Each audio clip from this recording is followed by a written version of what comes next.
الحمدللہ وکفا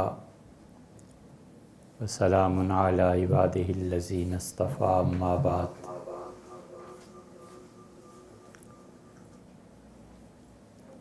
اللہ تعالیٰ نے سب سے بڑا احسان جو ہم نالائقوں پر فرمایا وہ صحیح عقیدہ ہے۔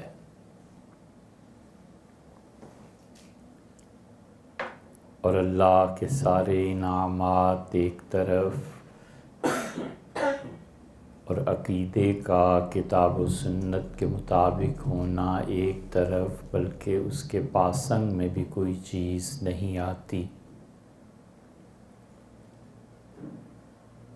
اللہ کا بڑا کرم اور اس کا بہت بڑا احسان ہے کہ اس نے اہل السنہ کا عقیدہ عنایت فرمایا۔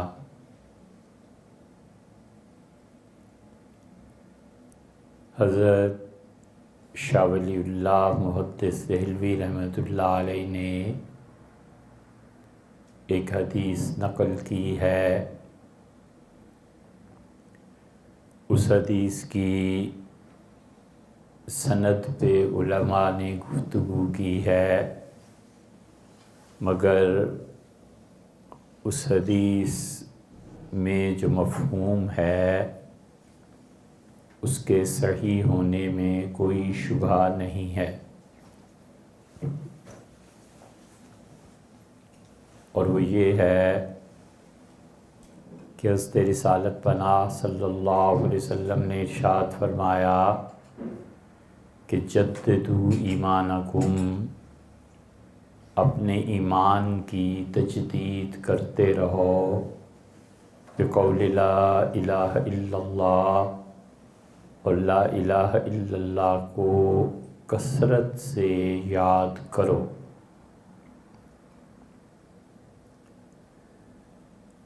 عمر بھر میں جو کام کرنے کے ہیں ان میں سب سے بڑا کام یہی ہے کہ انسان اپنے ایمان کی تجدید کرتا رہے اور ذرہ برابر، ایک بال کے سرے کے برابر بھی صحیح عقیدے سے انحراف نہ کرے۔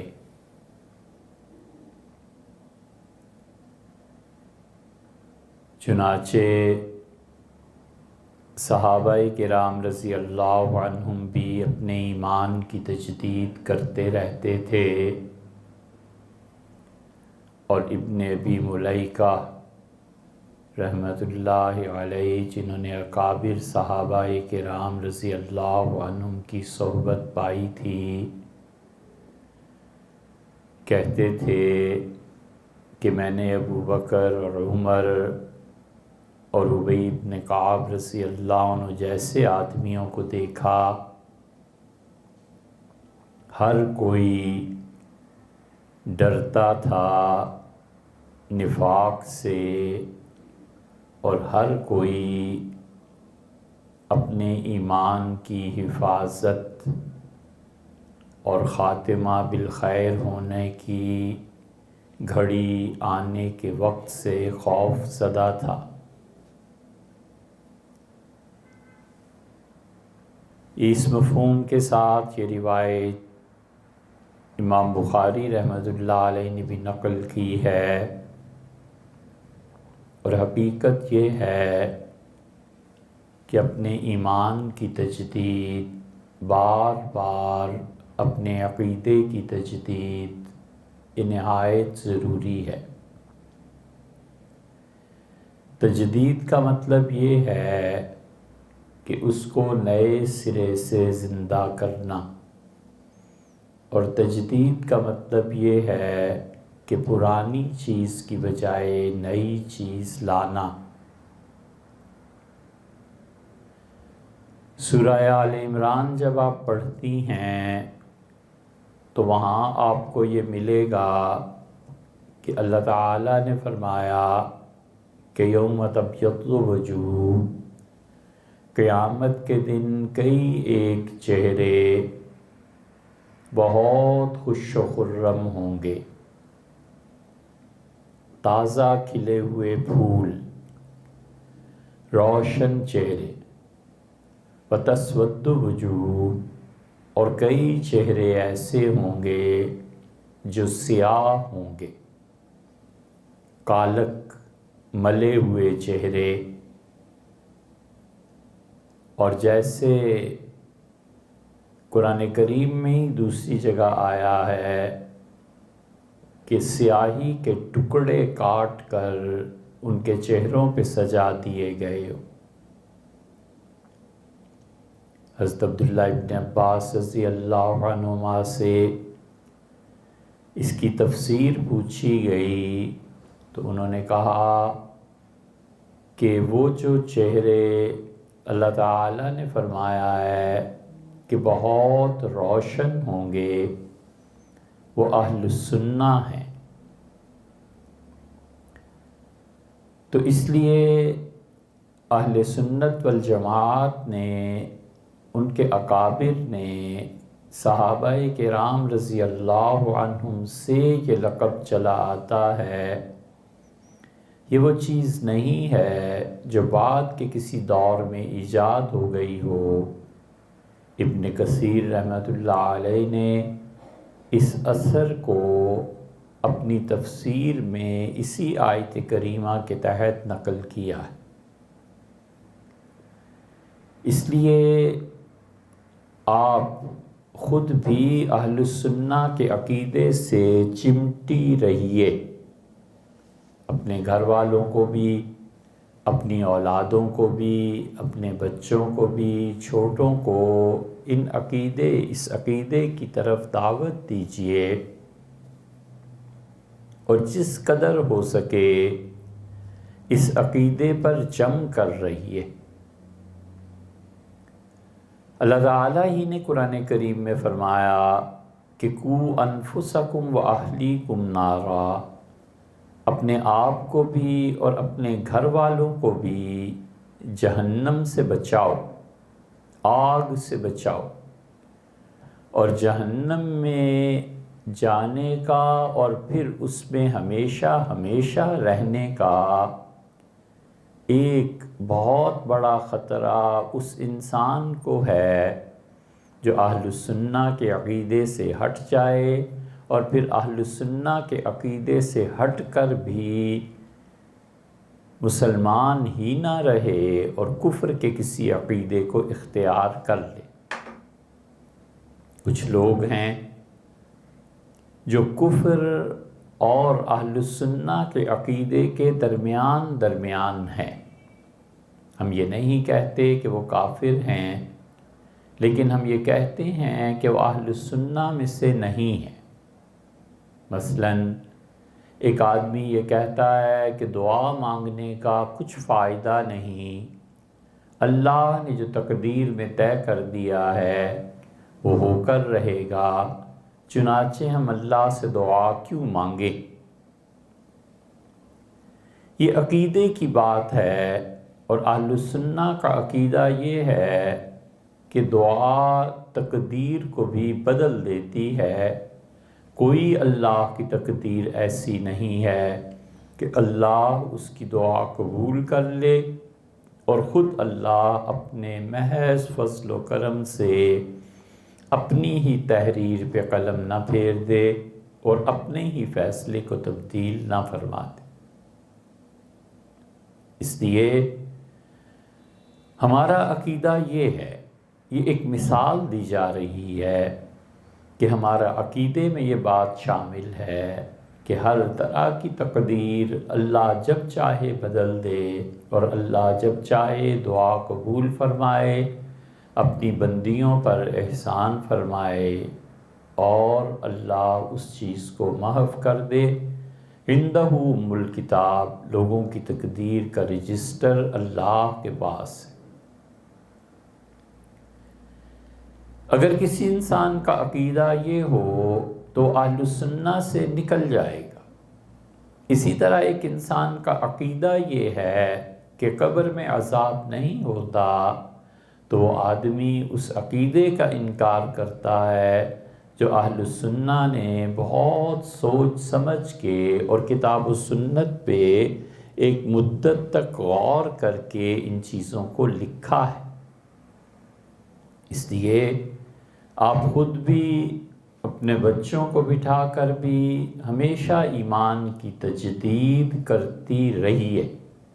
لا الہ الا اللہ یہ ایمان کی تجدید ہے، اور سب سے بڑا اور مشکل مقام جس پہ شیطان موت کے وقت بھی لوگوں کو مکر میں ڈالنے کی کوشش کرتا ہے وہ یہ ہے، اور محض لا الہ الا اللہ سے بھی عقیدہ پورا نہیں ہو جاتا، اس کے ساتھ محمد رسول اللہ کا ماننا صلی اللہ علیہ وسلم اور ان کا اقرار کرنا، اور جتنی چیزوں کو وہ لے کر آئے ہیں ان تمام چیزوں کا ماننا بھی عقیدے کا حصہ ہے۔ اللہ کی توحید، اللہ کی وحدانیت اور اللہ کا ایک ہونا، اور پھر اللہ کا اس کی ذات اور صفات میں ایک ہونا، یہ ہمارے عقیدے کا حصہ، ایمان کی جڑ ہے۔ اور اللہ کے ساتھ شرک کی کوئی ایسی قسم کہ کوئی اللہ کی ذات جیسا دوسرا مانتا ہو، یہ شاید ہی دنیا میں کہیں پائی جاتی ہو۔ جتنے بھی لوگ شرک اور کفر میں مبتلا ہیں، کفر کا مطلب تو یہ ہے کہ اللہ ہی کا انکار کر دیا جائے سرے سے کہ خدا ہے ہی نہیں، اور شرک کا مطلب یہ ہے کہ اللہ کی ذات کو مان کر پھر اللہ کی صفات میں کسی کو شریک ٹھہرانا، ورنہ اللہ کی ذات جیسی ذات دنیا میں بہت کم یہ شرک ہوا ہے۔ ایران والے یہ شرک کرتے تھے، وہ خیر اور شر کے لیے اہرمن اور یزداں کے دو خداؤں کا نام لیتے تھے، اور اللہ تعالیٰ نے انہی کے رد میں قرآن کریم میں یہ فرمایا کہ لا تتخذوا الہین اثنین، اور لوگوں دو خداؤں کو مت مان، ایک اکیلی اللہ کی ذات اس کو ماننا کہ اس جیسا کوئی نہیں، لیس کمثلہ شیء۔ یہ آیت کریمہ اتنی بڑی چیز ہے، اتنی بڑی چیز ہے کہ بس چلے تو بیت اللہ کے پردے پہ لکھوا دیا جائے لیس کمثلہ شیء وہو السمیع البصیر۔ کوئی چیز اللہ جیسی نہیں ہے، نہیں ہے کوئی بھی اس کی مثال۔ کائنات میں جتنی بھی چیزیں پائی جاتی ہیں ان کا تعلق یا تو ٹھوس چیزیں ہوتی ہیں جیسے لوہا اور لکڑی، اور یا وہ پھر مائع ہوتی ہیں جیسے کہ پانی ہے اور دودھ ہے اور اس طرح کی چیزیں، اور پھر کچھ چیزوں کا تعلق گیسز سے ہوتا ہے۔ اب ایک چوتھی قسم دریافت ہوئی ہے انرجی اور توانائی۔ اللہ نے فرمایا لیس کمثلہ شیء، اس جیسی کوئی بھی چیز نہیں۔ یعنی اللہ کی حقیقت کو تم سمجھنا چاہو تو تمہارے سامنے کوئی مثال اس کی نہیں ہے، اس جیسی کوئی چیز کائنات میں ہے ہی نہیں۔ یہ قرآن کریم کی عظیم ترین آیات میں سے ایک آیت ہے۔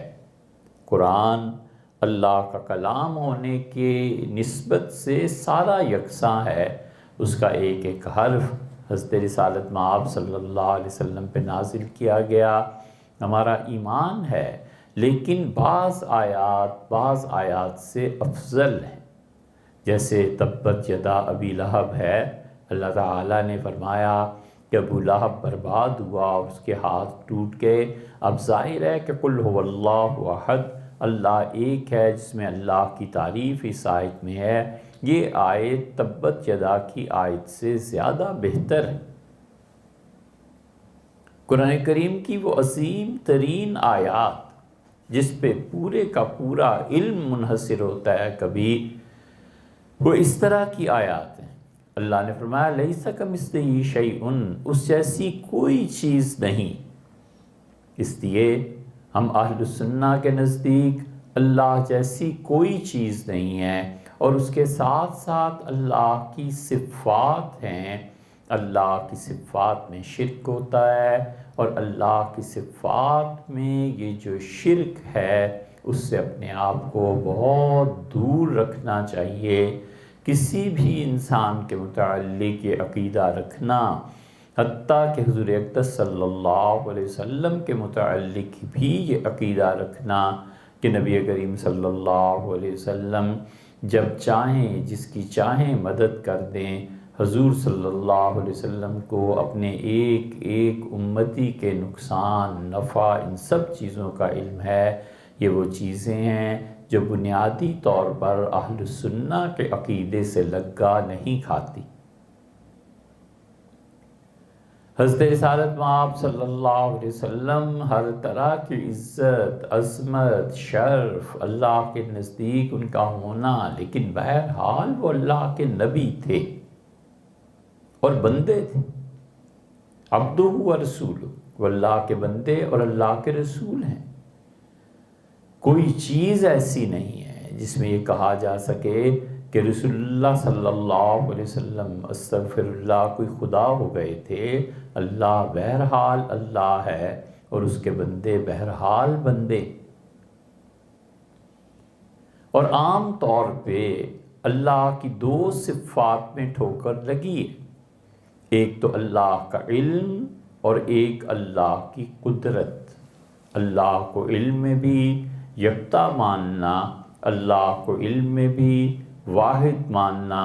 اللہ کے علم جیسا کسی کا علم نہیں ہے۔ وہ جب چاہے جو چاہے اپنے علم میں سے اپنے بندوں کو عنایت فرمائے، اور جس شخص سے چاہے جب چاہے علم کو سلب کر دے۔ یہ سب اللہ کی طاقت اور قدرت ہے، اور اللہ کے علم جیسا کسی کا علم نہیں ہے۔ آپ غور نہیں فرماتی؟ صرف ایک جملہ سیدنا موسیٰ علیہ السلام کی زبان سے صادر ہوا، اور اتنا اچھا بیان انہوں نے کیا کہ لوگ اس پہ عشش کر اٹھے، اور کسی نے حضرت سے پوچھا کہ حضرت آپ سے بڑا اس وقت دنیا میں سب سے بڑا عالم دین کون ہے، یا آپ سے بڑا بھی کوئی ہو سکتا ہے؟ اس قسم کا جملہ کہا۔ حضرت موسیٰ علیہ السلام نے علم کی نسبت اپنی طرف کر دی، اور اللہ نے کہا اچھا آپ یہ سمجھتے ہیں کہ آپ سب سے زیادہ علم والے ہیں، تو پھر جائیے اور میرا ایک بندہ آپ کو ملے گا، اور جا کر اس کی صحبت میں رہیے۔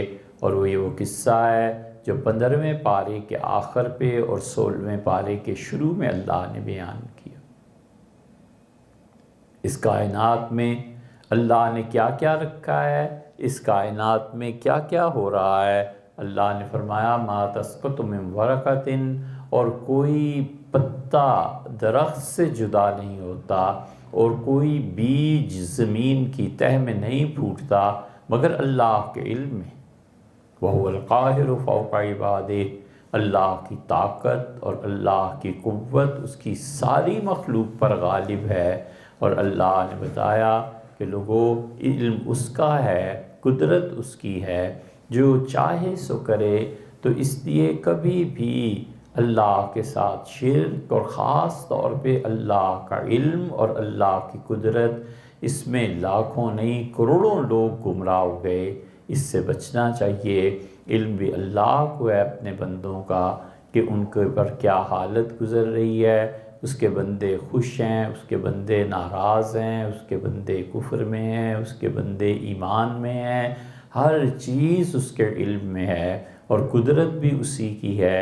جو چاہے سو کرے، اور جو نہ چاہے وہ کوئی نہیں کر سکتا۔ آپ دیکھتی نہیں حضور اقدس صلی اللہ علیہ وسلم فرض نماز لوگوں کو پڑھاتے تھے،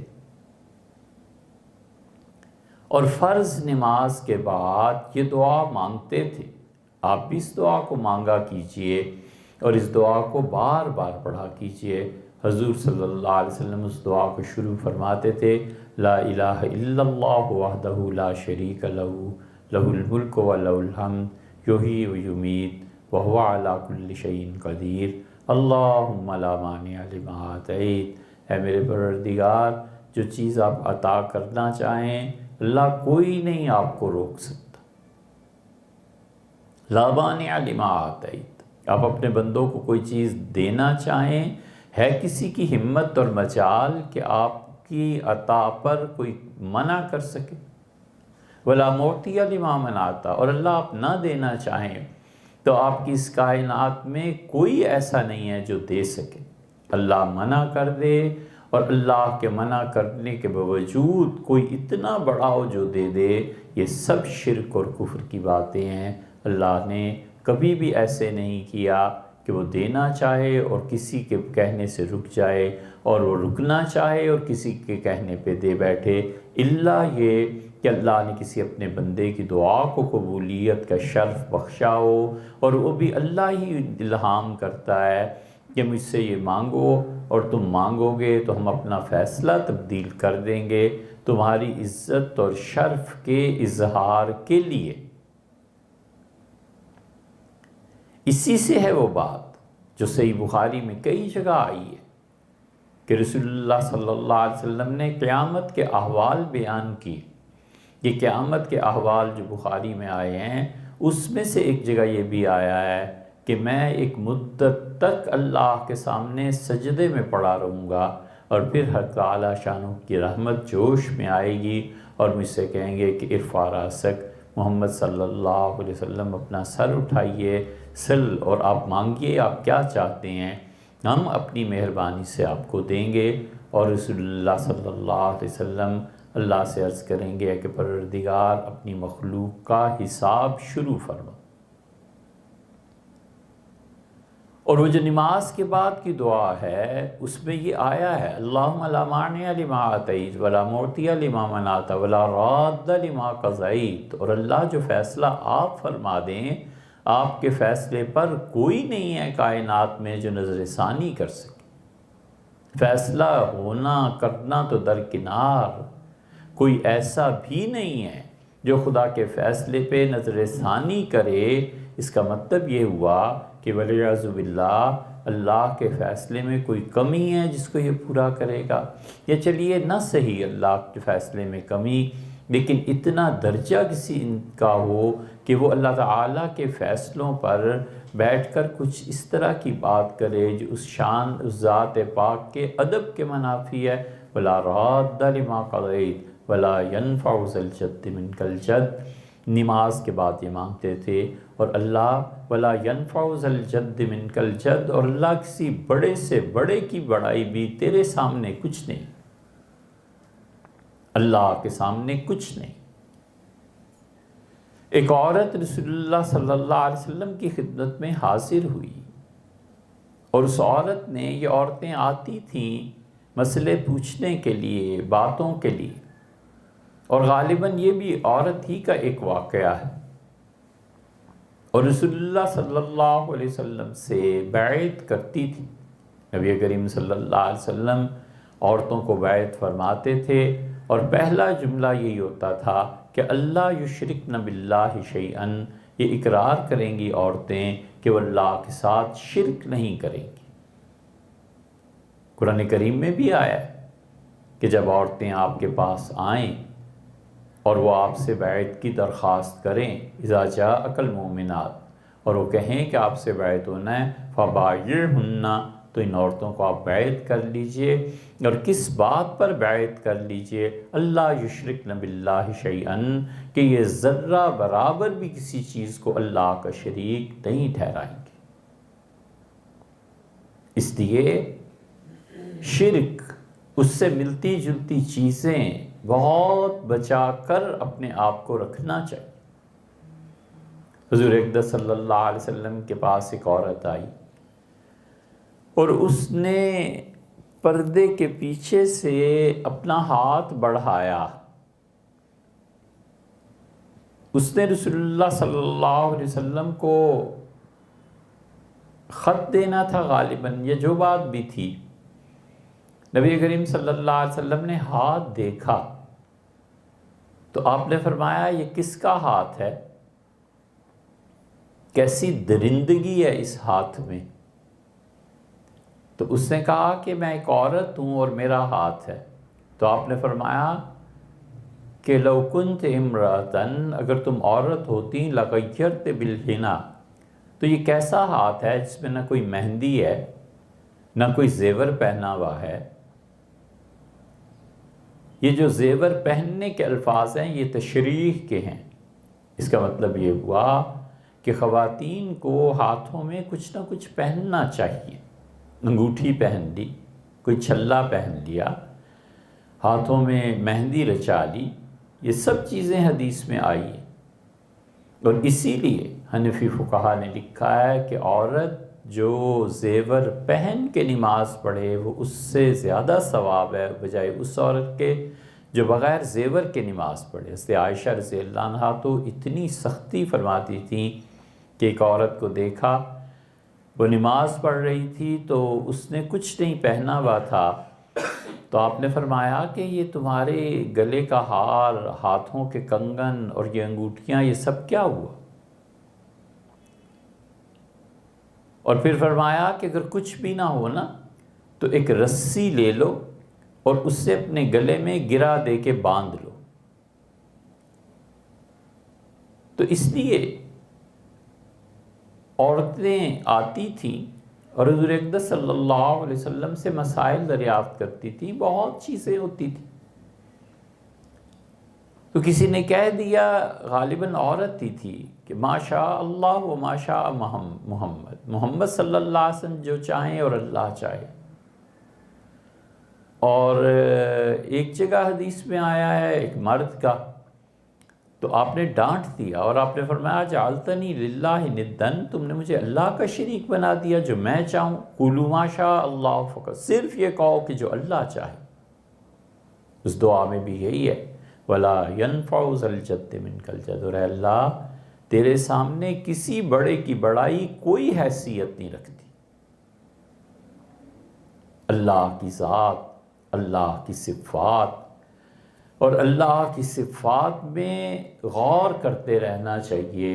اللہ تعالیٰ کی ذات میں غور کرنا کہ کبھی کبھی انسان کو الجھن میں مبتلا کر دیتا ہے۔ اللہ کی صفات پہ ہمیشہ غور کرتے رہنا چاہیے۔ اللہ کی سب سے بڑی صفات اس کا علم ہے، قدرت ہے، ارادہ ہے، سمع ہے، بصر ہے، کلام ہے، تکوین ہے۔ یہ اللہ کی ایسی صفات ہیں جن پہ ایمان لانا ضروری۔ اور پھر ان سب کے ساتھ اللہ کی تعریف ضروری ہے۔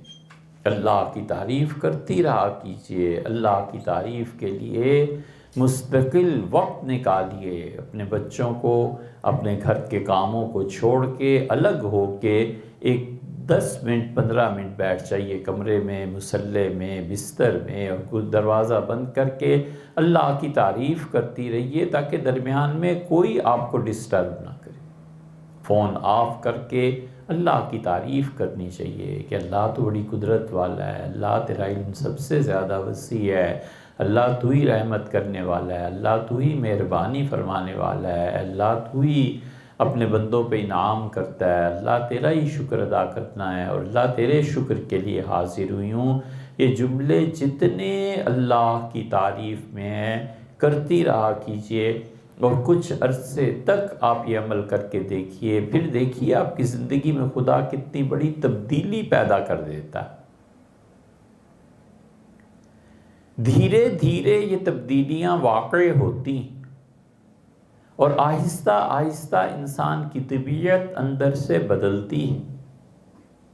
معلوم نہیں کس طرح یہ مضمون آپ کے سامنے بیان کیا جائے، مگر یہ کرنے کے کام ہے۔ اللہ کی تعریف کرنا، اللہ تعالیٰ کی صفات کو گننا، یہ 99 نام جو اللہ کے ہیں، اللہ کے نام اس سے بھی بڑھ کر ہیں۔ خدا کے سامنے اپنی بندگی کا اظہار کرنا، اور توحید کے بعد اہل السنہ کے نزدیک سب سے بڑا عقیدہ رسالت کا ہے۔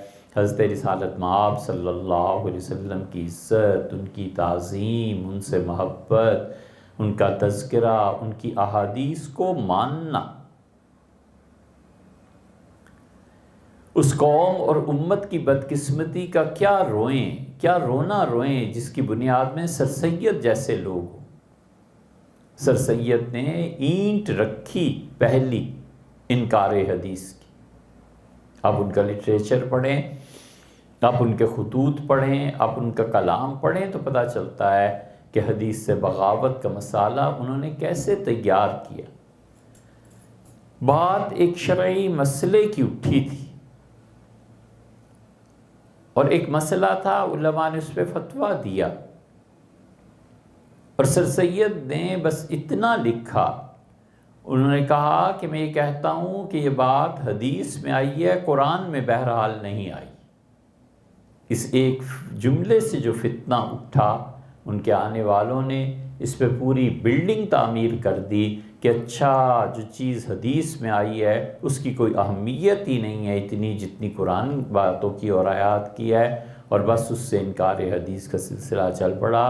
ہم اہل السنہ کے نزدیک جو شخص حدیث کا انکار کرتا ہے وہ چیزیں جو رسول اللہ صلی اللہ علیہ وسلم سے ثابت ہیں، نبی کریم صلی اللہ علیہ وسلم نے جن چیزوں کا حکم دیا ہے ان کا ماننا بھی ضروری ہے، وہ جس درجے کی بھی ہیں اس درجے کو ماننا ضروری۔ حضور اقدس صلی اللہ علیہ وسلم کی احادیث دین میں دلیل ہیں۔ اب حدیث کو دلیل نہ ماننا اور یہ کہنا کہ حدیث تو کوئی وقت ہی نہیں رکھتی، یہ اہل السنہ سے آدمی کو خارج کر دیتا ہے۔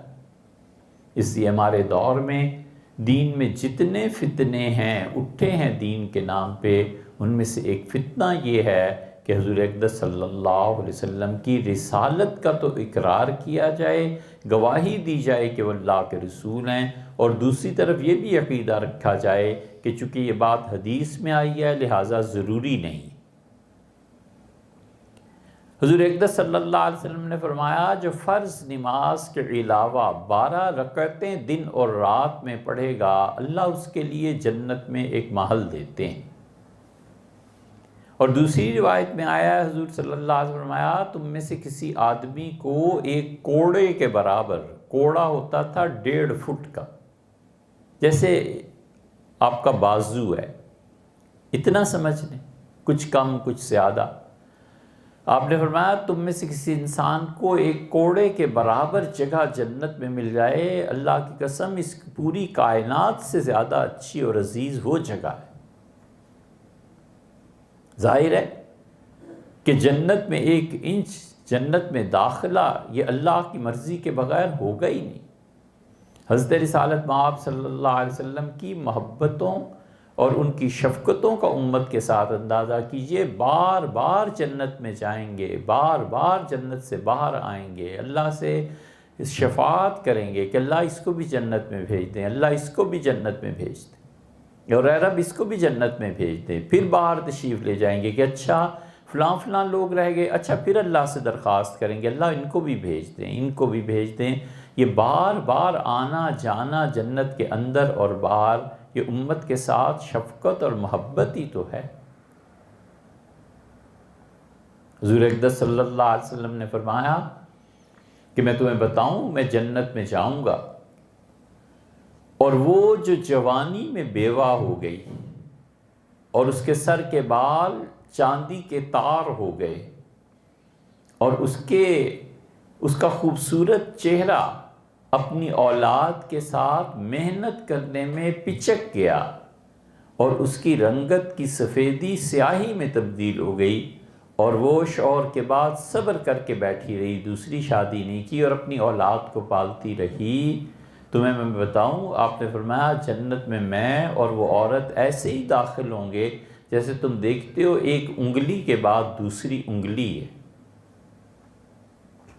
یہ رسول اللہ صلی اللہ علیہ وسلم نے بتایا ان عورتوں کے لیے، حتیٰ کہ آپ نے فرمایا کہ تم جانتے ہو وہ عورت جس کا بچہ ضائع ہو گیا وہ آئے گی، وہ بچہ آئے گا اور وہ بچہ آ کے اللہ سے عرض کرے گا اپنے ماں باپ کے لیے کہ اللہ میں اگرچہ پوری طرح پیدا نہیں ہو سکا، دنیا میں نہیں آیا، لیکن اے میرے رب تو نے مجھے بنایا ہے، بس ہو نہیں سکتا کہ میرے والدین جہنم میں چلے جائیں۔ اور رسول اللہ صلی اللہ علیہ وسلم فرمایا خدا اس دن مانے گا، ہر ایک کی مانے گا، حتی السقط، یہاں تک کہ جو بچہ ضائع ہو گیا تھا اس کی بھی خدا سنے گا۔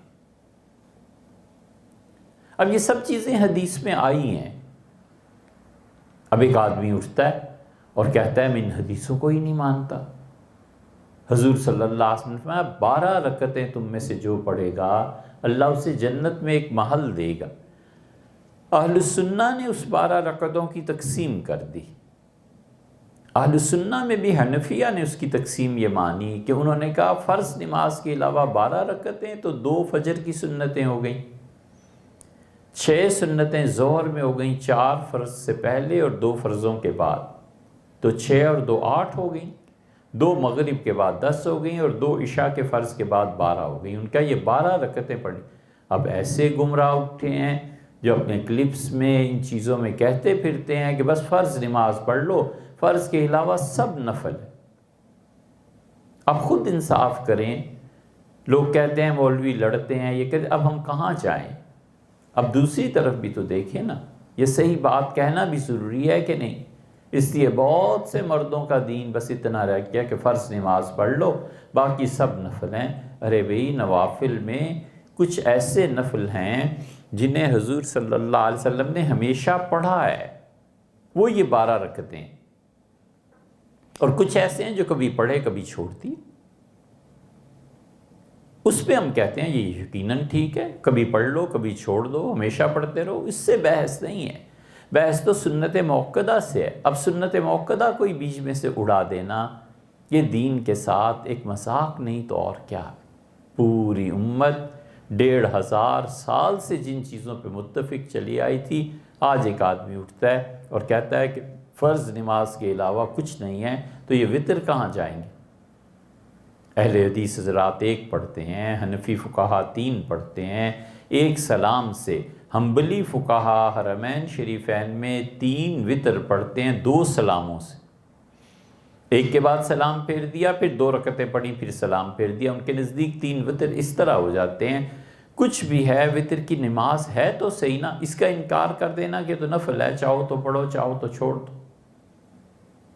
یہ سب چیزیں ایسی ہیں جو بنیادی طور پر اہل السنہ کے مسلک کے خلاف ہے۔ ہمارا مسلک یہ ہے کہ احادیث میں جو کچھ آیا ہے، حضور صلی اللہ علیہ وسلم نے فرمایا ہے، مسلسل اور متواتر، ان چیزوں کو ماننا چاہیے۔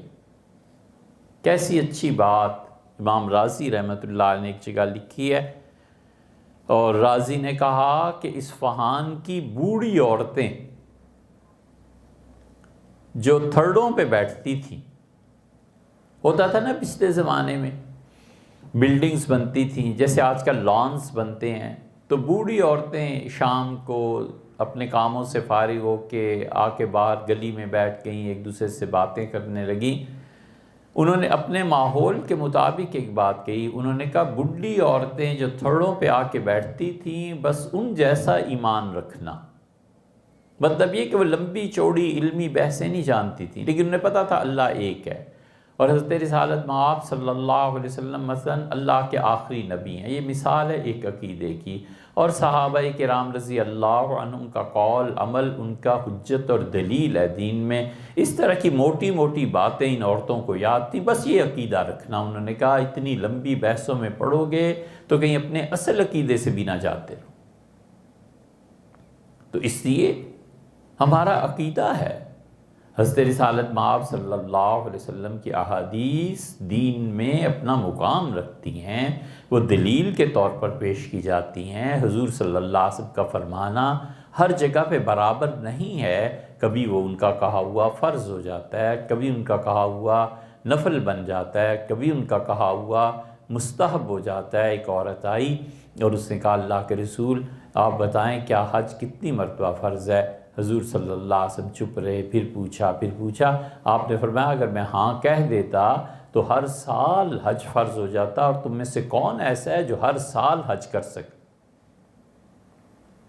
تو اس لیے عقیدہ صحیح رکھے۔ ایسے ہی حضور اقدس صلی اللہ علیہ وسلم کو اللہ کا آخری رسول ماننا، یہ ماننا کہ نبی کریم صلی اللہ علیہ وسلم کے بعد کوئی نبی نہیں ہے۔ اب مرزائیوں نے اس کی قسمیں بنا لیں کہ ایک ذلی ہے، ایک بروزی ہے، ایک حقیقی نبی ہے، ایک تشریعی ہے، ایک غیر تشریعی ہے۔ یہ ایسی چیزیں ہیں کہ جنہوں نے امت میں فساد پیدا کیا، فتنہ پیدا کیا۔ بچنا چاہیے ان چیزوں سے۔ اسی طرح اللہ کی تقدیر ہے، اللہ کی تقدیر پہ ایمان لانا فرض ہے، ضروری ہے۔ یہ اللہ کی تقدیر اتنی بڑی چیز ہے کہ آپ ہمیشہ یاد رکھیے، اس میں کبھی دخل نہ دیجیے گا۔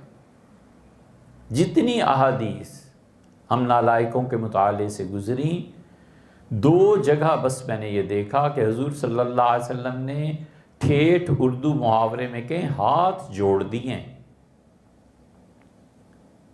جیسے ماں تنگ آ جاتی ہے نا بچوں کی شرارت سے، تو ہاتھ جوڑ دیتی ہے، کہتی ہے خدا کا واسطہ ہے بچوں نہ تنگ کرو۔ حضور صلی اللہ علیہ وسلم نے فرمایا 2 مسئلوں میں، ایک تقدیر کے متعلق فرمایا کہ اللہ فرمایا ہے خدا کا واسطہ ہے، خدا کا واسطہ اس تقدیر پہ بحث نہ کرنا۔ تم سے پہلی امتیں ہلاک ہو گئیں، برباد ہو گئے ان کے عقیدے، جب انہوں نے تقدیر پر بحث شروع کی۔ لوگوں اللہ کا واسطہ دیتا ہوں تقدیر پہ بحث نہ کرنا۔ دوسری جگہ فرمایا جب قیامت میں لوگوں کا عقیدہ چیک کیا جائے گا تو اللہ کہے گا کہ میرے اس بندے کو دیکھو، اس نے تقدیر پہ بحث کی۔ فرشتے عرض کریں گے کہ اللہ کوئی ریکارڈ نہیں ہے، اس نے تقدیر پہ بحث ہی نہیں کی۔ اللہ تعالیٰ فرمائیں گے بس جیسے یہ چپ رہا ہم بھی چپ ہیں۔ اور جس کے متعلق نکل آئے گا کہ اس نے تقدیر پر بحث کی تھی، اللہ فرمائیں گے میں اس سے بحث کروں گا، اور یاد رکھو جس سے اللہ بحث کرے گا یقیناً وہ بندہ ہار جائے گا۔ اس کا مطلب یہ ہوا کہ تقدیر پر بحث کرنے والے کے لیے مشکل ہے اپنے آپ کو پیش کرنا۔ ایک صحابہ رضی اللہ عنہ کے متعلق فرمایا، پوری حدیث کے ذخیرے میں یہ دونوں مسئلے اتنے نازک ہیں کہ تقدیر کے متعلق فرمایا اور صحابہ رضی اللہ عنہ کے متعلق فرمایا کہ اللہ فی اصحابی، میں اپنے صحابہ رضی اللہ عنہ کے بارے میں تمہیں خدا کا واسطہ دیتا ہوں، ان کے پیچھے نہ پڑ جانا۔ فمن احبہم فبحبی احبہم، جو ان سے محبت کرتا ہے تو میری وجہ سے ہی تو ان سے محبت کرتا ہے۔ ومن ابغضہم، اور جو میرے صحابہ رضی اللہ عنہ کو برا کہے گا، فببغضی ابغضہم، وہ میری وجہ ہی سے تو ان سے نفرت کرتا ہے۔ یعنی اصل اس کے دل میں جو جڑ اور بیماری ہے وہ میری نفرت ہے، وہ میرے صحبت یافتہ افراد کو جو برا کہتا ہے تو اس کا مطلب یہ ہے کہ وہ مجھ پہ تنقید کر رہا ہے۔ فببغضی ابغضہم، وہ میری نفرت ہی کی وجہ سے تو میرے ساتھیوں کو برا کہتا ہے۔ اس لیے کبھی بھی صحابہ کرام رضی اللہ عنہ کے متعلق زبان نہ کھولیں۔ آپ جانتی ہیں عبداللہ ابن عمر رضی اللہ عنہ کا کتنا بڑا مقام ہے۔ عبداللہ ابن عمر رضی اللہ عنہ پہ ساری شافعی فقہ دار و مدار ہے اس کا۔ عبداللہ ابن عمر رضی اللہ عنہ نے ایک مرتبہ ایک صحابی رضی اللہ عنہ پہ تنقید کر دی تھی۔ ان کے والد امیر المومنین عمر رضی اللہ عنہ نے سن لی۔ انہوں نے کہا بلاؤ عبداللہ کو، اور مجھے قسم ہے اللہ کی اگر میں اس کی زبان نہ کھینچ دوں۔ ان کا بلاؤ کسی کو، اس کی زبان کا ٹانکا، یعنی جہاں زبان جڑی ہوئی ہوتی ہے حلق میں، فرمایا اس جگہ کو کاٹو تاکہ عبداللہ کی زبان لٹک جائے۔ لوگوں نے کہا حضرت کیا کرتے ہیں؟ انہوں نے کہا تم اس کو منع کرو، یہ اگر چل پڑا نا صحابہ رضی اللہ عنہ پہ تنقید کا تو پھر یہ فتنہ رکنے والا نہیں ہے، میں اس کی زبان اکھیڑ دوں گا تاکہ لوگوں کو پتہ چل جائے کہ جنہوں نے حضور صلی اللہ علیہ وسلم کی صحبت میں رہے ہیں ان پہ تنقید نہیں کرنی چاہیے، نہیں ہو سکتی۔ بیچ میں پڑھ کے لوگوں نے امیر المومنین رضی اللہ عنہ کو روکا۔ یہ اتنی سنگین چیزیں ہیں۔ اب وہ ایک اٹھتا ہے، وہ حضرت طلحہ اور حضرت عائشہ رضی اللہ عنہما پر بحث شروع کر دیتا ہے، دوسرا حضرت معاویہ رضی اللہ عنہ کو برا کہنا شروع کر دیتا ہے۔ اے یار تم اپنی علمی حیثیت دیکھو، تم اپنی جو مقام اور جگہ ہے اس کو پہچانو، اپنے حلیے کو دیکھو۔ حضور اقدس صلی اللہ علیہ وسلم نے فرمایا میرا ایک صحابی جو جو اب کھاتے نہیں لوگ، گندم اور جو اور مکئی ہوتی ہے نا اناج، آپ نے فرمایا میرا ایک صحابی رضی اللہ عنہ جو کے برابر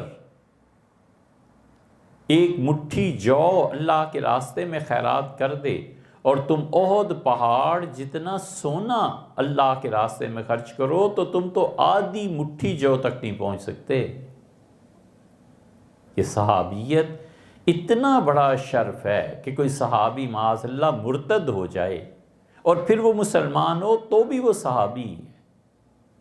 صرف ایک صورت ہے کہ والعیاذ باللہ کسی کی موت کفر پہ واقع ہو جائے تو اس کو فائدہ نہیں ہوگا، ورنہ یہ اتنی بڑی چیز ہے صحابیت کا شرف کہ مرتد کو بھی حاصل ہو جاتا ہے جب وہ دوبارہ اسلام میں آ جائے۔ تو آپ کیا سمجھتی ہیں؟ حضرت معاویہ رضی اللہ عنہ بڑے لوگوں میں سے تھے۔ ہم لوگوں کو ان چیزوں میں پڑھنا ہی نہیں چاہیے۔ تو اس لیے یہ جتنی عقیدے کی مباحث ہیں ان کو آپ سنتی رہا کیجئے، پڑھتی رہا کیجئے، اپنے بچوں کو تلقین کیجئے کہ عقیدہ اہل السنہ کے مطابق ہونا چاہیے۔ جادو برحق ہے، ہمارے نزدیک جادو کا وجود ہے، ہو جاتا ہے، دوسرے پہ اثر ہوتا ہے، تعویذات، یہ جو بھی آدمی برے کام کرتا ہے معاذ اللہ اس کا واقع اثر تو ہوتا ہے۔ اور اہل تشیع وہ جادو کو مانتے ہی نہیں، وہ کہتے ہیں جادو نام کی کوئی چیز ہی نہیں ہوتی۔ ہم کہتے ہیں نہیں نہیں جادو ہوتا ہے۔ جادو کو نہیں مانو گے تو حضور اقدس صلی اللہ علیہ وسلم پہ جو جادو کیا گیا تھا پھر ان تمام احادیث کا کیا کرنا ہے؟ نتیجہ یہ کہ انکار کرنا پڑے گا۔ ہمارے عقیدے میں یہ بات شامل ہے کہ سیدنا عیسیٰ علیہ السلام قیامت کے قرب میں آئیں گے، اور یہاں یہ گمراہی ہے کہ وہ مرزائی کہتے ہیں وہ جس عیسیٰ علیہ السلام نے آنا تھا وہ مرزا غلام احمد قادیانی آ گیا، اور دوسری طرف گمراہی کو دیکھو، اور غامدی صاحب وغیرہ سب کہتے ہیں کہ عیسیٰ علیہ السلام کا اپنے زمانے میں انتقال ہو گیا، اب کوئی عیسیٰ آئے گا ہی نہیں۔ یا اللہ، یہ جتنی احادیث آئی ہیں حضرت عیسیٰ علیہ السلام کی آمد ثانی کے بارے میں، ان احادیث کا پھر کرنا کیا ہے؟ اہل السنہ نے کہا یہ احادیث پوری ہوں گی، غامدی صاحب اور ان لوگوں نے کہا یہ احادیث چھوٹی ہیں، اور ادھر قادیانی تھے انہوں نے کہا احادیث سچی ہیں لیکن جس مسیح عیسیٰ علیہ السلام نے آنا ہے وہ مرزا غلام احمد قادیانی۔ کیا کریں ہم؟ اگر صحیح بات نہ بیان کریں، آپ کہیں گے یہ اختلافات مولویوں کے، ہم جائیں کہاں؟ حضور صلی اللہ علیہ وسلم نے ہمیں تو یہ بات مجبور کرتی ہے کہ نبی کریم صلی اللہ علیہ وسلم فرمایا اذا ظہرت الفتن، اور لوگوں جب میری امت میں فتنے ظاہر ہوں، جب میری امت میں آزمائش آ جائے، شرک، کفر، بدعت، سب چیزیں لوگ اسلام کے نام پہ کرنے لگ جائیں، تو آپ نے فرمایا اس وقت جاننے والے کو چاہیے کہ اپنے علم کا اظہار کرے، لوگوں کو صحیح بات بتائے، اور آپ نے فرمایا جو عالم دین اس وقت چپ رہا فعلیہ لعنت اللہ، اللہ کی لعنت پڑے اس پر۔ خدا کی لعنت کوئی چھوٹی سی چیز نہیں ہے۔ اب ہم نہ بولیں اور اللہ کی اگر فرض کر لیجئے ہم عالم دین اور نہ بولیں تو ادھر خدا اور رسول صلی اللہ علیہ وسلم کی لعنت پڑے، اور بولیں تو لوگ کہتے ہیں جی یہ کیا آپ ہر وقت بحثیں کرتے رہتے ہیں۔ ہم کہتے ہیں بھیا یہ سنتیں حدیث سے ثابت ہیں، 12 رکعتیں پڑھنا یہ صرف فرض نماز نہیں۔ حضور صلی اللہ علیہ وسلم نے فرمایا فرض لائے جائیں گے قیامت میں، اللہ کہے گا کہ دیکھو اس کے فرضوں میں جو نقصان ہے، اس نے کچھ سنتیں کچھ نفل پڑھے ہیں، تو سنت موقدہ جو ہے یہ فرائض کی کمی کو پورا کر دے گی، اور سنت موقدہ میں جو کمی ہے وہ نفل پوری کر دیں گے۔ یہ اس طرح کی احادیث ہے۔ تو اس لیے آپ جو آتی ہیں سنتی ہیں، آپ کی مہربانی، آپ کی عنایت ہے، عقیدے کو دیکھیے، اہل السنہ کے مطابق اپنا عقیدہ رکھیے اور بنائیے۔ اللہ تعالی ہم سب کو صحیح چیز پہ رکھے، صحیح عقیدہ اللہ تعالی نصیب فرمائے، موت بھی اللہ اسی پہ دے، اور قیامت میں حشر میں اللہ اسی پہ اٹھائے۔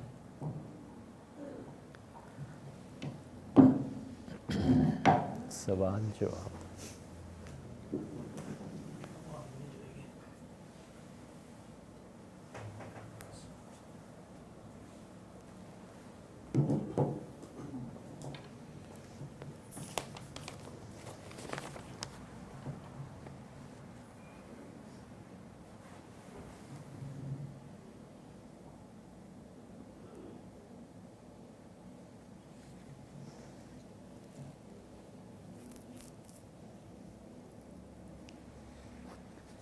گورنمنٹ سروس میں جو جمع شدہ رقم ہے جو پینشن اور کہلاتی ہے، اس پینشن میں جو گورنمنٹ اضافہ کرتی ہے اس کا لینا جائز ہے۔ حضرت تھانوی رحمۃ اللہ امداد الفتاویٰ میں اس پہ فتویٰ دیا ہے۔ ان کا خیال یہ ہے کہ گورنمنٹ جو پیسے دیتی ہے وہ اپنی طرف سے دیتی ہے، اتنا عرصہ تک اس نے ملازمت کی، پھر اپنا پیسہ انویسٹمنٹ میں دے دیا، تو وہ اسے جائز کہتے ہیں، اس لیے اس میں کوئی حرج نہیں ہے۔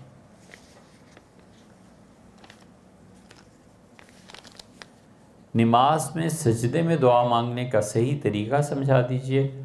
کیا صرف فرض نماز کے سجدے میں ہی دعا مانگی جا سکتی ہے یا نوافل اور سنتوں میں بھی دعا مانگی جا سکتی ہے؟ بہت اچھا سوال آپ نے کیا ہے، ذرا سی تفصیل ہے اس میں۔ سب سے پہلی بات تو یہ یاد رکھیے کہ دعا جو ہے نا، سجدے میں مانگنا، اس کی دو قسمیں ہیں۔ ایک قسم تو یہ ہے کہ تمام وہ دعائیں جو کتاب و سنت میں آئی ہیں، اردو میں نہیں، عربی میں، نماز میں، چاہے وہ فرض نماز ہے چاہے وہ نفل نماز ہے، ہر ایک نماز میں وہ تمام دعائیں جو کتاب و سنت میں آئی ہیں سجدے میں مانگی جا سکتی ہیں، کوئی پابندی نہیں۔ آپ ظہر کے فرض پڑھیں گے ابھی، اور آپ نے ظہر کی فرض نماز میں جو سجدے کیے ہیں، اس میں آپ نے طویل سجدہ کیا، دعائیں مانگی، کوئی حرج نہیں۔ مردوں کے لیے بھی کوئی حرج نہیں۔ صرف امام جو نماز پڑھاتا ہے نا، اس پہ فقہا نے پابندی لگائی ہے کہ وہ نماز کو، وہ بھی اس وجہ سے کہ وہ کہتے ہیں اتنے لمبا نہ کرو سجدے کو کہ لوگ تنگ آ جائیں، اور اگر لوگ تنگ نہ آئیں پھر، جیسے ایک مسجد ہے، اس میں 20 نمازی ہمیشہ وہی آتے ہیں، انہیں پتہ ہے امام صاحب لمبا سجدہ کرتے ہیں، وہ بھی کہتے ہیں یار بالکل ٹھیک ہے، خدا کی عبادت میں جو وقت گزر جائے اس کے لیے مکروہ بھی نہیں پھر رہتا۔ تو مختصر یہ کہ آپ فرض پڑھیں، نفل پڑھیں، سنتیں پڑھیں، جو بھی دعا کتاب و سنت میں آئی ہے عربی زبان میں سے مانگا جا سکتا ہے، کوئی حرج نہیں ہے۔ سجدہ لمبا ہو جائے گا، اچھا ہے، اللہ کی اطاعت میں جو وقت گزر جائے، یہ وقت بچا کے پھر کرنا کیا ہے؟ یا تو آپ نے اس سے بہتر کوئی کام کرنا ہو تو پھر بھی بات ہے، کیا کرنا ہے اس زندگی کو؟ جو گھڑی اللہ کی عبادت میں گزرے وہی غنیمت، ایک چیز۔ دوسری چیز یہ ہے کہ بے اختیار سجدہ اللہ کو کرنے کو جی چاہا، کوئی خوشی کی خبر آئی اور آپ کا جی چاہا کہ اللہ کو سجدہ کریں، کوئی نماز نہیں آپ پڑھ رہی، ایک دم سے آپ سجدے میں گر گئیں، اب آپ اردو میں، عربی میں، کسی بھی زبان میں جو دعا چاہیں مانگیں۔ اگر نماز میں اردو میں دعا مانگیں گی تو نماز ٹوٹ جائے گی، چاہے فرض ہو چاہے نفل۔ اور نماز کے علاوہ آپ دعا مانگیں سجدہ کر کے بے اختیار، عادت نہیں بنانا چاہیے۔ اسے عادت بنانے سے پھر ہر وقت رقت نہیں طاری ہوتی، اللہ کے ساتھ ایسا تعلق نہیں بنتا۔ لیکن یہ کہ بے اختیار حضور صلی اللہ علیہ وسلم کبھی کبھی ایسے سجدے کیا کرتے تھے۔ نبی کریم صلی اللہ علیہ وسلم نے اتنا طویل سجدہ کیا کہ ایک صحابی رضی اللہ عنہ کہتے ہیں میں قریب گیا تاکہ دیکھوں سانس بھی آ رہا ہے یا نہیں، اور میں نے سانس کی آواز سنی تو مجھے اطمینان ہوا کہ کہیں روح مبارکہ پرواز تو نہیں کر گئی، اور سر اٹھایا تو میں نے کہا اللہ کے رسول آج تو آپ نے اتنا طویل سجدہ کیا کہ میں تو ڈر گیا کہ کچھ خدا نہ خواستہ ہو نہ گیا ہو۔ تو رسول اللہ صلی اللہ علیہ وسلم نے میں کیسے اتنا طویل سجدہ نہ کرتا، اللہ نے مجھے کہا کہ جو آپ پہ ایک مرتبہ درود پڑھے گا میں اس پہ 10 رحمتیں نازل کروں گا، اور مجھ سے کہا کہ یا تو آپ میری بات اس کو مان لیں کہ آدھی امت آپ کی جنت میں چلی جائے، اور یا یہ کہ پھر آپ شفاعت کر لیں، دونوں میں سے ایک چیز آپ مانیں گے۔ تو میں نے کہا اللہ میں شفاعت کا حق اپنا محفوظ رکھتا ہوں۔ تو اللہ تعالیٰ نے فرمایا ٹھیک ہے، قیامت میں آپ کو ہم اجازت دیں گے، آپ اپنی گناہ گار امت کی شفاعت کیجئے گا۔ فرمایا میں نے اللہ کا شکر ادا کرنے کو اتنا طویل سجدہ کیا۔ اب ایک عورت ہے، بچے کی ولادت کی خبر آتی ہے، پوتے کی، نواسے کی، کسی اور کی، کسی کی امتحان میں کامیابی کی، پروموشن کی، اس طرح کی بہت سی خوشی کی خبریں جب آتی ہیں نا تو بے اختیار اللہ کو سجدہ کرتا ہے۔ یا کرتی ہے، اس میں آپ اردو میں، پنجابی، جو آپ کی زبان ہے، اس میں بے شک جتنی مرضی دعائیں مانگیں، کتاب و سنت کی دعائیں مانگیں، کوئی حرج نہیں۔ سجدہ سہو کا صحیح طریقہ کیا ہے؟ فرض نماز میں اگر کوئی غلطی ہو جائے تو اس کے لیے سجدہ سہو ادا کیا جاتا ہے۔ اگر صرف سنتوں اور نوافل میں ادا کیا جائے اور پوری فرض کو نماز کو دہرایا جائے۔ سب سے اچھی چیز تو یہ ہے کہ نماز کے مسائل پہ ہمارے 25-30 بیانات ہیں، کبھی ریکارڈ ہو گئے تھے، اللہ تعالیٰ کی توفیق سے وہ سن لیجیے۔ اس میں نماز پہ بہت ڈیٹیل سے ہم نے بات کی ہے، اس میں یہ چیزیں آ گئی ہیں۔ اور صحیح طریقہ یہ ہے کہ آپ آخری قعدے میں پورا پڑھ جائیے، درود شریف بھی، دعا بھی۔ اب اس کے بعد سلام پھیرنا ہے تو ایک طرف سلام پھیر کے 2 سجدے کیجئے، پھر اٹھ کے بیٹھ جائیے اور پھر التحیات للہ سے شروع کیجئے۔ ہم پھر دہراتے ہیں، صحیح ترین طریقہ ہمارے حنفی فقہا کے نزدیک یہ ہے کہ نماز میں سجدہ سہو کی ضرورت پیش آ گئی ہے تو آخری رکعت کے دوسرے سجدے سے اٹھ کر بیٹھ جائے اور التحیات للہ سے شروع کریں۔ اور یہ خاتون جس کو سجدہ سہو کرنا ہے، التحیات للہ اس کو پڑھیں، پھر عبدہ و رسولہ، پھر درود شریف، پھر اس کے بعد دعا۔ اور دعا کے بعد ایک طرف سلام پھیر کے 2 سجدے کر لیے جائیں، دوسرے سجدے کے بعد اٹھ کے پھر بیٹھ جائیں، پھر التحیات للہ سے شروع کر کے آخر تک، اور پھر دونوں طرف سلام پھیر دیا جائے۔ آپ نے سب سے اچھا طریقہ پوچھا ہے تو سب سے اچھا یہ۔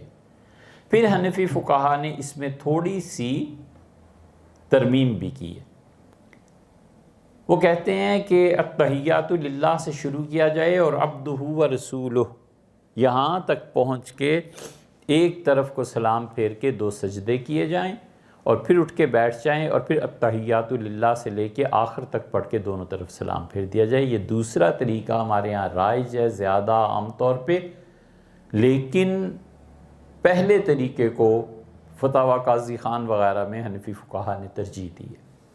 ایک تیسرا طریقہ بھی ہے۔ تیسرا طریقہ یہ ہے کہ عبدہ و رسولہ تک، جیسے کہ آپ عام طور پہ سجدہ سہو کرتی ہیں، یہاں تک پڑھ کے نا مختصر درود پڑھ لیا جائے صلی اللہ علیہ وسلم، درود شریف تو ہو گیا، اس کے بعد مختصر سی دعا مانگ لی جائے، اللہم اغفر لی، اللہ میرے گناہوں کو معاف فرما، تو مختصر ہو گیا نا۔ اب ایک طرف سجدہ، ایک طرف سلام پھیرا، 2 سجدے کیے، پھر بیٹھے اور پھر التحیات للہ سے لے کے پھر درود شریف، پھر دعا، اور پھر دونوں طرف سلام پھیر دیا جائے۔ یہ تینوں طریقے ہیں اور یہ ہر طریقہ ان میں سے درست ہے۔ سب سے اچھا چونکہ آپ نے پوچھا ہے تو وہ پہلے والا طریقہ۔ اور سجدہ سہو کے متعلق فرض، نفل، سنتیں سب برابر ہیں، کوئی فرق نہیں ہے۔ نماز ظہرین، کیا یہ نماز صرف بحالت سفر ادا کی جائے یا وقت کی تنگی جو ملازمت کی وجہ سے اکثر پیش آتی ہے اس میں بھی ادا کی جا سکتی؟ نماز ظہرین میں یہ ظہرین اور مغربین، یہ 2 نمازوں کو جمع کرنا یہ ٹھیک نہیں ہے۔ اللہ تعالیٰ نے فرمایا ان الصلاۃ کانت علی المؤمنین کتابا موقوتا، اور اللہ نے فرض کیا نماز لوگوں پر وقت کی پابندی کے ساتھ۔ ہمارے نزدیک بغیر کسی وجہ کے 2 نمازوں کو جمع کرنا یہ کبیرہ گناہوں میں سے ایک ہے۔ سیدنا عمر رضی اللہ عنہ نے کہا کہ جس آدمی نے 2 نمازوں کو جمع کیا بغیر کسی عذر کے، بغیر کسی وجہ کے، فقد اتا باب الکبائر، تو ایک کبیرہ گناہوں کے دروازے پہ آ گیا، یعنی بہت بری بات۔ رہ گیا یہ کہ عذر پیش آ جائے، جیسے سفر ہے، جیسے وقت کی تنگی جو آپ نے تحریر فرمایا ہے، تو اس کو یوں کرنا چاہیے کہ ظہر کی نماز مثلاً 3 بجے عصر کا وقت شروع ہوتا ہے، تو ظہر کی نماز جو ہے وہ 2:30 بجے پڑھ لی جائے، 2:45 پڑھ لی جائے، اور 3 بجے عصر پڑھ لی جائے۔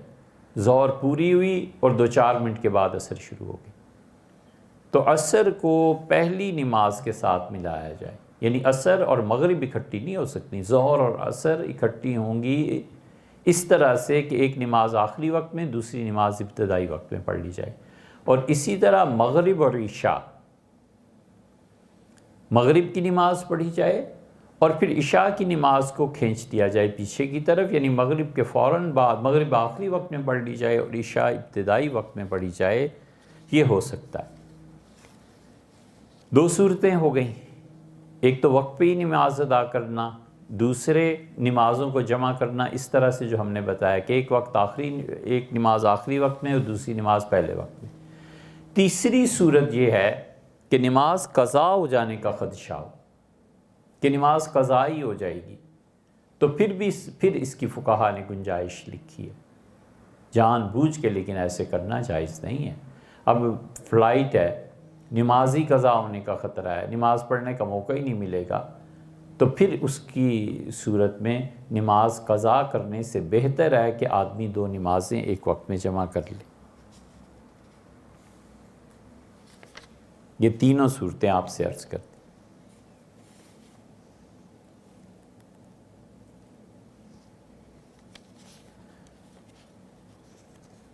شوہر بے وفائی اور بد اخلاقی کا مظاہرہ کریں اور بیوی کو خرچہ نہ دیں،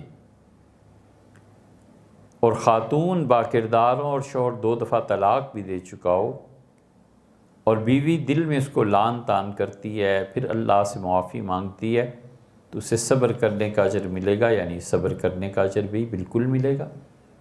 اگر وہ عورت کا کوئی قصور نہیں ہے اور بغیر قصور کے یہ طلاق اسے دے رہا ہے تو یہ بہت بڑا گناہ کر رہا ہے، بہت بڑا گناہ۔ آپ طلاق کے احکامات کو پڑھائیں اسے، اللہ نے بار بار اس میں فرمایا ہے کہ دیکھو میرے احکامات کو کھیل تماشا نہ بناؤ۔ اور اللہ تعالیٰ نے کیا فرمایا ہے؟ حضور صلی اللہ علیہ وسلم نے فرمایا میں سفارش کرتا ہوں عورتوں کے لیے کبھی بھی انہیں ظلم کا نشانہ نہ بنانا، اور اسی طرح اگر وہ خرچہ نہیں دیتا بہت ہی خراب حرکت ہے، قیامت میں اللہ کے ہاں اس سے پوچھو گی۔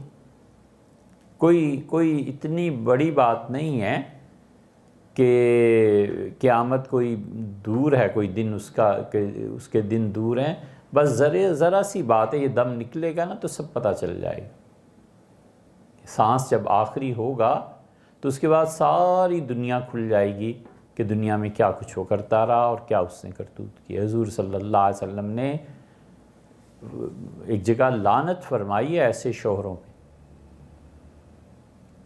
بالکل ایسی حرکتوں میں نہیں پڑنا چاہیے۔ عورت جو دن میں لعنت کرتی ہو اس کو اس پہ کوئی گناہ نہیں ہے، یہ تو ایسی چیز ہے دل کی جو بے اختیار ہے۔ اگر عورت کا کوئی قصور نہیں ہے اور اس کے باوجود اس کے ساتھ سب کچھ یہ ہو رہا ہے تو اس عورت کو کوئی گناہ نہیں ہے، حتیٰ کہ اپنے شوہر کے اتنے پیسے جسے چوری کہتے ہیں کر لیتی ہے، چھپا لیتی ہے تاکہ گھر کا خرچہ چل سکے، اس پہ بھی اسے کوئی گناہ نہیں۔ اگر شرعاً کوئی حاکم ہوتا تو اس کو تعزیر لگائی جاتی، اس عورت کی سنی جاتی اور قاضی فیصلہ کرتا ہے اس عورت کے حق میں۔ قاضی جو ہے اس کو اتنے وسیع اختیارات ہیں کہ یہاں تک کہ وہ شوہر کی طرف سے طلاق بھی دے سکتا ہے۔ یہ سارے نقصانات ہیں اس انگریزی قانون اور ان لعنتوں کو برداشت کرنے۔ اگر ہم لوگوں نے جد و جہد کی ہوتی اور ملک میں کوئی اسلام کا قانون کوئی چیز ہوتا تو کسی شوہر کی ہمت ہو سکتی تھی کہ اپنی بیوی کو ایسے کہے اور ایسے کرے؟ سیدنا عمر رضی اللہ عنہ نے شادی کا پیغام بھیجا تھا، عشرہ مبشرہ میں حضرت سعید رضی اللہ عنہ تھے اور حضرت سعید رضی اللہ عنہ کی بہن فاطمہ کے لیے۔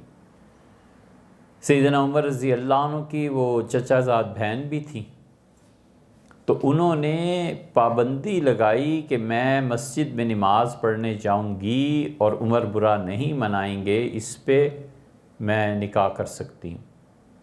حضرت عمر رضی اللہ عنہ مان گئے۔ اس وقت کسی کے خیال میں بھی نہیں تھا کہ حضرت عمر رضی اللہ عنہ امیر المومنین اتنے بڑے ہو جائیں گے۔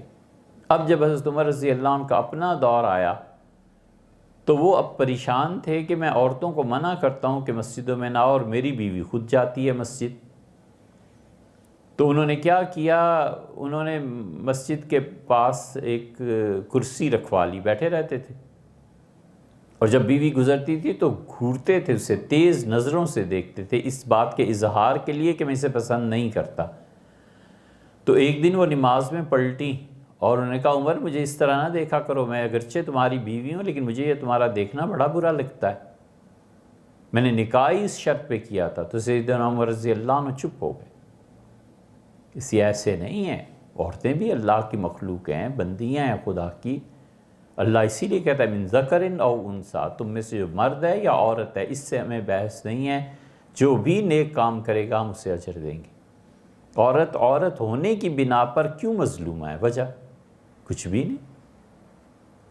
ڈرنا چاہیے اللہ سے، اللہ کا خوف اور قبر کا حساب جس انسان میں نہ رہے نا وہ انسان رہتے ہی نہیں۔ جو علم انسان کو اللہ کی معرفت نہ دے اور جو ایمان انسان کو اخلاقیات نہ سکھائے نا، تو اس شخص کو بار بار اپنے ایمان اور اپنے علم کی تجدید کرنی چاہیے۔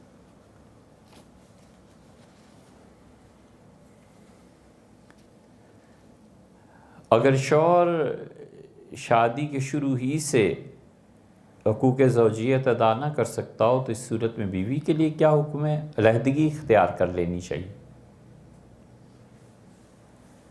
عورت کو چاہیے کہ ایسے شوہر سے باعزت طریقے پہ طلاق لے لیں، اور اگر وہ طلاق نہ دینے پہ آمادہ ہو تو پھر رجوع کرنا چاہیے عدالت سے، شوہر کا کوئی حق باقی نہیں رہتا۔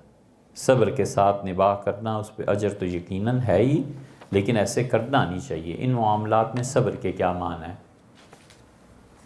سیدھی سادھی شرافت سے طلاق لے لیں، کیونکہ دوسری شادی ہو جائے گی، اللہ تعالیٰ اگر اولاد دے گا تو وہ بھی اجر ہے اللہ کے ہاں، اس اولاد کی تعلیم ہے، تربیت ہے۔ اپنے آپ کو ہوتا یہ ہے کہ اس سوال کے جواب میں تو نہیں ہم کہہ رہے، لیکن ایسی بچیاں ہم نے دیکھی ہیں پھر وہ نفسیاتی مریضہ بن جاتی، تو کیا فائدہ اپنی زندگی، اپنی صحت اور ذہنی صحت کو برباد کرنے کا کیا فائدہ؟ یہاں شریعت نے کوئی حکم دیا ہے کہ صبر کر کے بیٹھی رہو؟ شریعت تو کہتی ہے کہ اس کو علاج کی مہلت دی جائے، اور اگر علاج میں کامیابی نہ ہو تو پھر طلاق لینی چاہیے۔ سیدنا عمر رضی اللہ عنہ سے یہ سوال کیا گیا تھا تو انہوں نے فرمایا تھا حکیموں سے کہ اس کا علاج کرو، جو ان کے زمانے میں جتنا بھی میڈیکل تھا، پھر علاج کیا گیا، اس کے باوجود علاج کارگر نہیں ہوا تو امیر المومنین رضی اللہ عنہ نے جدائی کروا دی تھی، تفریق کروا دی۔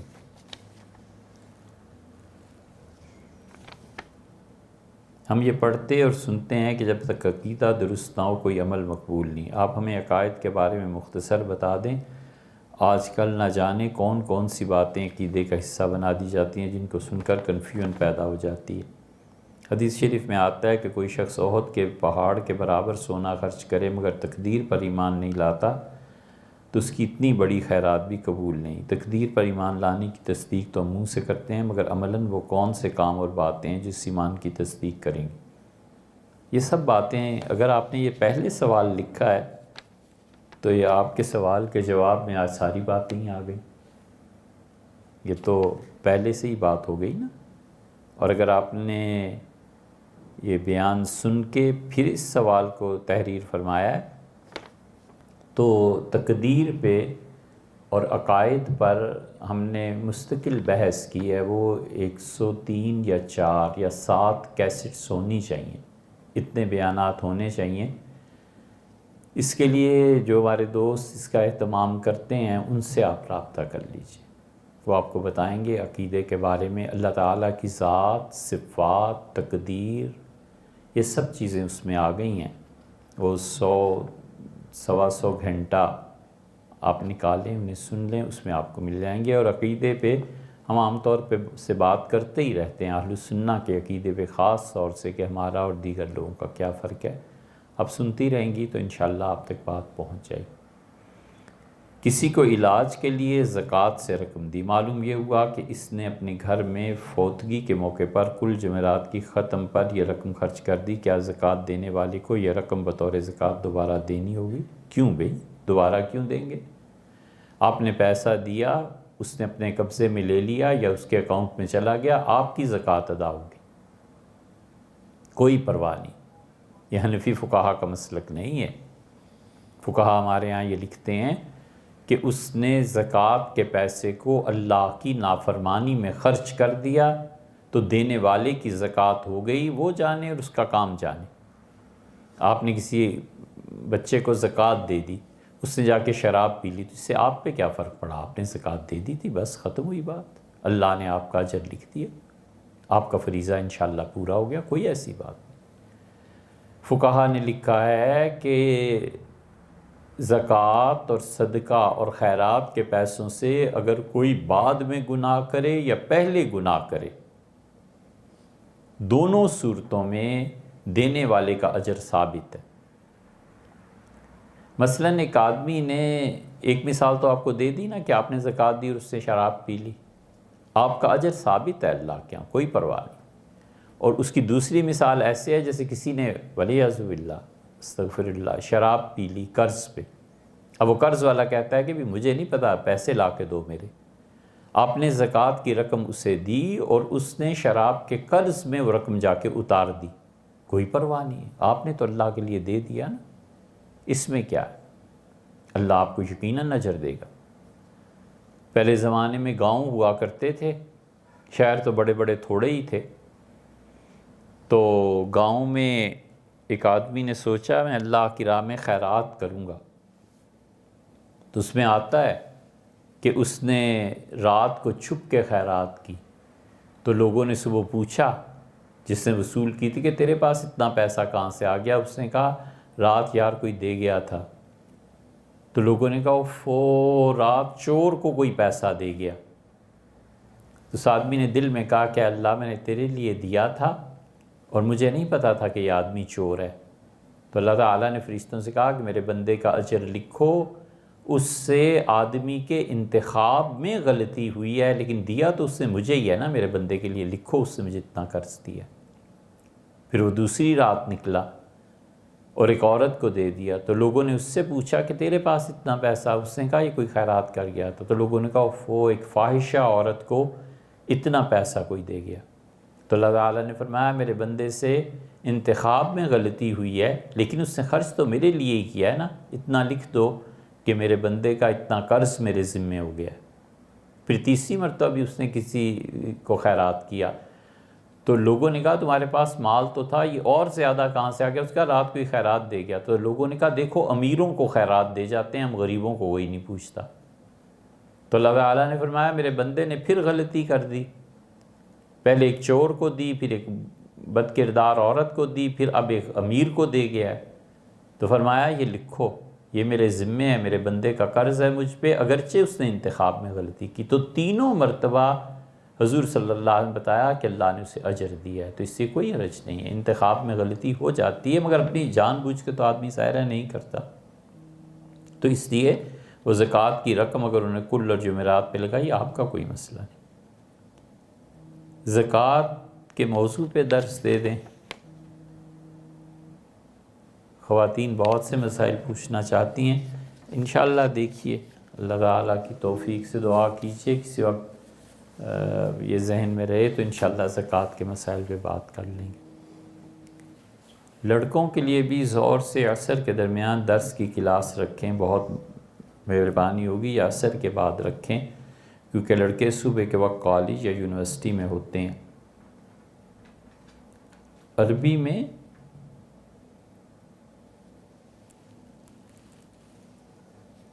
ضاد کو کیا پڑھتے ہیں؟ اچھا پہلے ایک سوال کی تو بات کر لیں، ظہر اور عصر کے درمیان درس کی کلاس رکھیں، اتنا وقت کہاں سے لائیں بھئی، اور اتنی دور سے آنا جانا، کم سے کم اس کے لیے 3 گھنٹے چاہیے۔ بچے جو آپ فرما رہی ہیں کہ صبح کے وقت کالج یونیورسٹی میں ہوتے ہیں، تو اتوار کے دن بھی کالج یونیورسٹی جاتے ہیں، سنڈے کو ہمارے ہاں صبح ہوتا ہے درس، اس میں آئیے آپ لوگ خود زحمت کیوں نہیں کرتی؟ اگر یہ درس بچوں کو سنوانا ہے تو آپ اپنا وقت نکالیں، اپنے شوہر سے کہیں وقت نکالیں۔ عربی میں ضاد کو کیسے پڑھتے ہیں؟ بہت مشکل ہے، بہت مشکل ہے۔ دونوں طرف کی زبان کے دونوں طرف کے کنارے دونوں داڑوں کو چھوئیں، یہ بہت مشکل ہے۔ سیدنا عمر رضی اللہ عنہ جیسے آدمی نے کہا کہ ہر ایک آدمی کے بس کی بات نہیں ہے، بس زیادہ سے زیادہ میکسیمم جو پڑھ سکتی ہیں اس کی کوشش کیجیے۔ یہ تو قرات کا مسئلہ ہے، آپ یہاں آتی ہیں قرات پڑھنے کے لیے تو ان سے پوچھیے۔ نبی پاک صلی اللہ علیہ وآلہ وسلم کا نام لے کے انگوٹھوں کو چومنا یہ جائز ہے یا نہیں؟ حضور اقدس صلی اللہ علیہ وسلم کے نام پر انگوٹھوں کو چومنا جائز نہیں ہے۔ اس کی ایک وجہ یہ بھی ہے کہ اب اس زمانے میں وہ اہل بدعت کا شعار بن گیا ہے۔ جو لوگ بدعات اور ان چیزوں میں پڑے ہوئے ہیں وہ زیادہ ان چیزوں کو کرنے لگے ہیں۔ اگر فرض کر لیں یہ جائز بھی ہوتا ہے ایک لمحے کے لیے تو بھی ہم اسے جائز نہ کہتے کہ اب یہ لوگوں نے اسے فرض واجب کے درجے تک پہنچا دیا ہے، نہیں کرنا چاہیے۔